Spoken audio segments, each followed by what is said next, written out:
भगवान राम ने क्यों रखा था नवरात्र व्रत? नवरात्रि का व्रत भगवान श्री राम ने भी रखा था। नवरात्रि व्रत है ही इतना मंगलकारी। कहते हैं सच्ची श्रद्धा के साथ रखा गया नवरात्रि का व्रत सभी अमंगलों को हरने वाला है। माँ जगदम्बा की अनुकंपा से नवरात्रि का व्रत रखने से बड़े संकट दूर होते हैं। आखिर भगवान श्री राम ने किस मनोकामना की पूर्ति के लिए रखा था नवरात्रि का व्रत? मर्यादा पुरुषोत्तम श्री राम ने भी नवरात्रि का व्रत रखा था। उसका बड़ा ही मनोरम वर्णन श्री रामचरितमानस में है।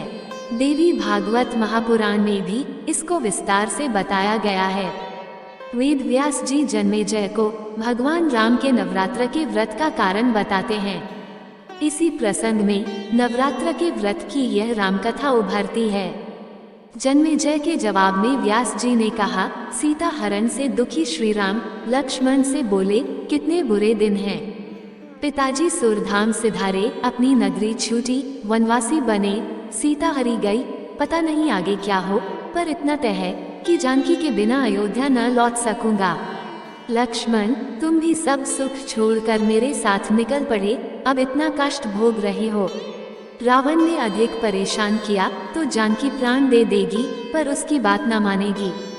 जानकी ने प्राण त्यागे तो मैं भी जीवित न रहूंगा। लक्ष्मण बोले, भैया आप चिंता न करें, बहुत से वानर सीता माता की खोज में गए हैं, जल्द ही उनका पता चल जाएगा। मैं अकेले ही सारे देवताओं और दानवों को जीतने की क्षमता रखता हूँ। फिर भी आवश्यकता पड़ी तो सेना सहित भरत और शत्रुघ्न को भी बुला लेंगे, आप कतई चिंता न करें। भगवान राम और लक्ष्मण ये सब बातें कर ही रहे थे कि नारद आकाश से विशाल वीणा बजाते और झूम झूम कर गाते हुए वहीं उतर आए। नारद जी ने रामचंद्र से कहा, राघव, तुम साधारण मानवों की तरह इतने दुखी क्यों हो? देवलोक में मुझे पता चला कि रावण ने सीता का हरण किया है। उसने सर्प को माला समझकर अपने गले में डाल लेने वाले किसी व्यक्ति की तरह ये काम किया है। निराश मत हो, उसके वंश का नाश अब निश्चित है। ये कैसे होगा मैं बताता हूँ। इसी आश्विन महीने में नवरात्र व्रत करो। नवरात्र में उपवास, भगवती की पूजा, उनके नाम का जप और हवन हर तरह की सिद्धियां देने वाला है, और ब्रह्मा, विष्णु, महेश, इंद्र तक ये व्रत कर चुके हैं।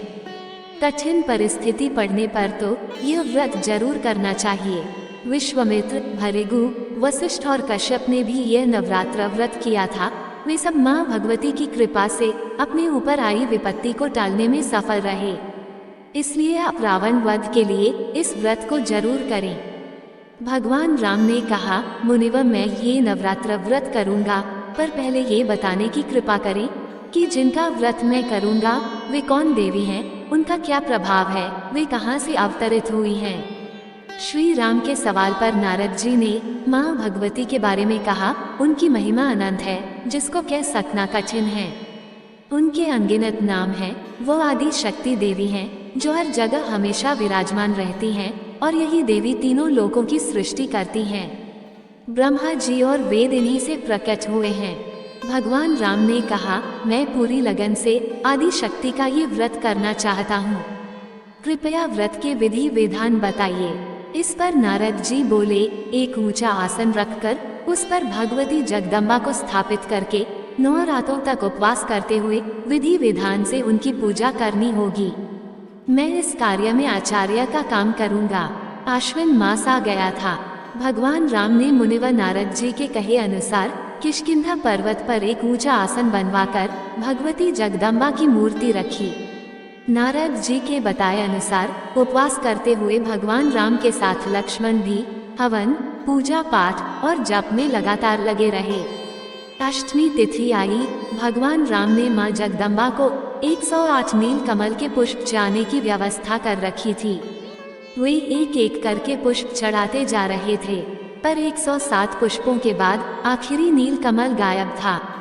रावण ने अपनी माया से उसे गायब कर दिया था। अब रात हो गई थी। इस दुर्लभ नील कमल की व्यवस्था असंभव थी। ऐसे में कहीं पूजा अधूरी न रह जाए। भगवान श्री राम बड़ी चिंता में पड़ गए, कहीं माँ जगदम्बा रूठ न जाएं। अचानक उन्हें स्मरण आया कि उन्हें कमल नयन भी तो कहते हैं।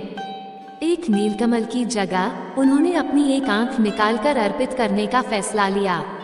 भगवान राम ने तत्काल अपने तरकश से एक तीर निकाला और अपनी आंख निकालने ही वाले थे कि उस किष्किंधा पर्वत पर आधी रात में उजाला छा गया और मां भगवती प्रकट हुई। सिंह पर बैठी हुई भगवती ने श्री राम और लक्ष्मण को दर्शन दिए।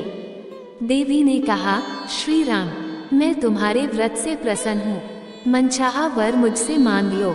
मनु के पावन वंश में विष्णु के अंश के रूप में तुम्हारा अवतार देवताओं की प्रार्थना पर रावण वध के लिए ही हुआ है।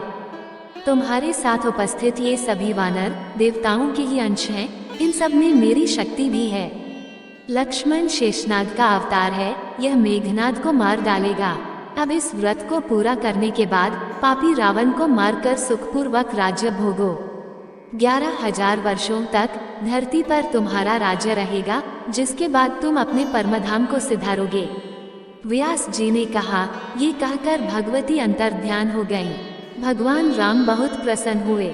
नवरात्र व्रत समाप्त करके दशमी के दिन भगवान राम लंका की ओर चले, पर उससे पहले विजयादशमी की पूजा भी की थी। दोस्तों, आपको ये कथा कैसी लगी कृपया कमेंट करके जरूर बताएं। वीडियो पसंद आया हो तो लाइक करें और ऐसी ही और भी बहुत सारी कथाओं को सुनने के लिए चैनल को सब्सक्राइब जरूर करें। धन्यवाद।